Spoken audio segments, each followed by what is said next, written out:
ಕರೆ ಕೊಟ್ಟಂತೆ ಆಗಸ್ಟ್ 5ರಿಂದಲೇ ಸಾರಿಗೆ ನೌಕರರ ಮುಷ್ಕರ ಆರಂಭವಾಗಿದೆ. ಎಸ್ಮಾ ಕಾಯ್ದೆ ಪ್ರಯೋಗ, ರಜೆ ರದ್ದು, ವೇತನ ಕಡಿತಗೊಳಿಸುವ ಬೆದರಿಕೆಗಳಿಗೂ ಜಗ್ಗಿಲ್ಲ. ಒಂದೇ ಒಂದು ದಿನ ಮುಷ್ಕರವನ್ನ ಮುಂದೂಡುವಂತೆ ಹೈಕೋರ್ಟ್ ಹೇಳಿದ್ರೂ ಸಾರಿಗೆ ನೌಕರರ ಒಕ್ಕೂಟ ತನ್ನ ಪಟ್ಟನ್ನ ಬಿಟ್ಟಿಲ್ಲ. ಆಗಸ್ಟ್ 4ರಂದು ಸಿಎಂ ಸಿದ್ದರಾಮಯ್ಯ ನೇತೃತ್ವದಲ್ಲಿ ನಡೆದ ಸಭೆಯಲ್ಲಿ 38 ತಿಂಗಳಿಗೆ ಬದಲಾಗಿ 14 ತಿಂಗಳ ಬಾಕಿ ಪಾವತಿಸುವುದಾಗಿ ಹೇಳಿದ್ದಾರೆ. ಆದರೆ ನೌಕರರ ಒಕ್ಕೂಟ ಇದಕ್ಕೆ ಒಪ್ಪಿಲ್ಲ. 4 ನಿಗಮಗಳಲ್ಲಿ ಒಟ್ಟು 25,528 ಬಸ್ಗಳು ಇವೆ. 1.4 ಲಕ್ಷ ನೌಕರರು ಇದ್ದಾರೆ.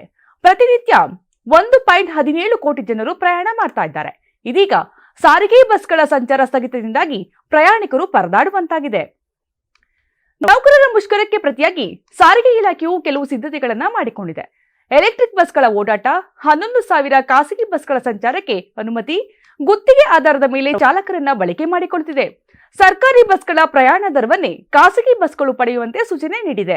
ಸಾರಿಗೆ ನೌಕರರ ಮುಷ್ಕರ ವಿರೋಧಿಸಿ ವಕೀಲ ಅಮೃತೇಶ್ ಆಗಸ್ಟ್ 4ರಂದು ಹೈಕೋರ್ಟ್ಗೆ ಅರ್ಜಿ ಸಲ್ಲಿಸಿದ್ರು. 2 ದಿನ ಮುಷ್ಕರ ಮುಂದೂಡಲು ಆದೇಶ ನೀಡುವಂತೆ ಸಾರಿಗೆ ಇಲಾಖೆ ವಕೀಲರು ಮನವಿಯನ್ನ ಮಾಡಿದ್ರು. ಆದರೆ 1 ದಿನದ ಮಟ್ಟಿಗೆ ಮುಷ್ಕರ ಮುಂದೂಡುವಂತೆ ಹೈಕೋರ್ಟ್ ಆದೇಶವನ್ನ ನೀಡಿತ್ತು. ಆದ್ರೂ ನೌಕರರು ಪ್ರತಿಭಟನೆ ಮಾಡದೆ ಕೇವಲ ಬಸ್ ಓಡಿಸುವುದನ್ನ ನಿಲ್ಲಿಸಿದ್ದಾರೆ. ಇಂದು ಮತ್ತೆ ಹೈಕೋರ್ಟ್ ವಿಭಾಗೀಯ ಪೀಠ ವಿಚಾರಣೆಯನ್ನ ಕೈಗೆತ್ತಿಕೊಳ್ತಾ ಇದೆ. ಕೋರ್ಟ್ ಆದೇಶದ ಮೇಲೆ ಸಾರಿಗೆ ನೌಕರರ ಮುಷ್ಕರದ ಭವಿಷ್ಯ ನಿಂತಿದೆ. ನಮ್ಮ ಕರ್ನಾಟಕ ರಾಜ್ಯದಲ್ಲಿ ಕಳೆದ ವರ್ಷದ ನೀಟ್ ಮತ್ತು ಐಐಟಿ ಜೆಇಇ ಪರೀಕ್ಷೆಯಲ್ಲಿ ಸಾವಿರಾರು ಉಚಿತ ಮೆಡಿಕಲ್ ಹಾಗೂ ಐಐಟಿ ಸೀಟ್ಗಳನ್ನು ನೀಡಿರುವ ನಮ್ಮ ಹೆಮ್ಮೆಯ ಎಕ್ಸೆಲ್ ಅಕಾಡೆಮಿಕ್ಸ್ ವಿದ್ಯಾಸಂಸ್ಥೆಯಾಗಿದೆ. 1 ವರ್ಷದ ಲಾಂಗ್ ಟರ್ಮ್ ನೀಟ್, ಸಿಇಟಿ ಮತ್ತು ಐಐಟಿ ಜೆಇಇ ದಾಖಲಾತಿ ಪ್ರಾರಂಭವಾಗಿದೆ. ಮೆಡಿಕಲ್ ಅಂದರೆ ಎಕ್ಸೆಲ್, ಎಕ್ಸೆಲ್ ಅಂದ್ರೆ ಮೆಡಿಕಲ್.